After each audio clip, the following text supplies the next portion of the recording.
3 নম্বর হইল বলেন কি করা? আমানতের খেয়ানত করা যাবে না। নির্বাচন আসতেছে, আমানতের সাথে আমরা ভোট দিব, ঠিক আছে না? ইনশাআল্লাহ আল্লাহ আমাদেরকে কবুল করেন, সবাই বলেন আমিন। আরো জোরে বলেন আমিন। আমি ওদমের জন্য দোয়া করবেন, আল্লাহ তাআলা যেন এই মিম্বরের আমানত রক্ষা করে যেন চলতে পারি। করবেন না ইনশাআল্লাহ? কথাবার্তায় ভঙ্গিমায় যদি কোনো কষ্ট পান, যেহেতু ছোট মানুষ, আসলে আপনারা আমাকে পরামর্শ দিবেন, ইনশাআল্লাহ অবশ্যই নিব, যেটা নেওয়ার সেটা নিব। আমি আরেকটা কথা বলি, যেহেতু প্রথম এখানে বসছি, আমাদের কোনো দায়িত্বশীল অবশ্যই কমিটি আছেন, সবার কাছে আমি এতটুকু বিনীতভাবে অনুরোধ করবো, কোনো সময় কোনো মুহূর্তে কোনো রাস্তার মধ্যে ইমাম সাহেব এদিকে আসেন, আপনি এটা বলে এটা বল, এরকম কথা বলার আপনার কোনো অধিকার নাই।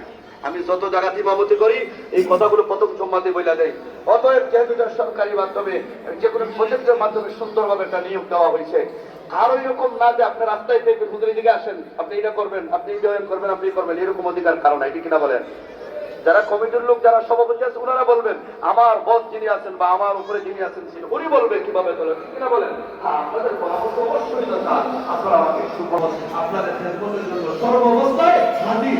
এখন সর্বপ্রথম একটা কথা জানাইতে চাই, আমি প্রত্যেকটা মসজিদে গেলে এই প্রথম একটা জিনিস আরম্ভ করি, সেটা হলো কি, যে আমার যত মুসল্লিরা আছেন, প্রত্যেকটা মুসল্লির কমপক্ষে 5টা সূরা সহিভাবে তেলাওয়াত শিখতে হবে। আর এই 5টা সূরার তর্জমা আপনার জানা থাকতে হবে। এই 5টা সূরা কেন নাযিল হয়েছে এটা আপনার জানা থাকতে হবে, এবং 5টা দোয়া আপনার জানা থাকতে হবে। এই 5টা দোয়া সালাম, এরপরে আছে যেমন আত-তাহিয়াতু, দোয়ায়ে কুনুত, দোয়ায়ে মাসুরা এবং দুরূদ শরীফ, এগুলো অর্থ সহ জানা থাকতে হবে। যদি এগুলো থাকে আপনি নিজেও ইমামতি করতে পারবেন। এগুলো আমরা ইনশাআল্লাহ আপনারা যে মুসল্লিরা এখানে সব সময় নামাজ পড়বেন, আমার বলবেন, আমি ইনশাআল্লাহ আপনাদের জন্য সব সময় হাজির, আপনাদের এই খেদমত প্রদান করব। আর বাকি আরো সামনে যেটুকু দরকার পরামর্শ অনুযায়ী সবকিছু হবে ইনশাআল্লাহ। এবং আমাদের যাদের হামলা জুম্মা জায়গাটা সুন্দর যাদের বাকি আছে, আমরা এই সুন্দরগুলো করে দিচ্ছি।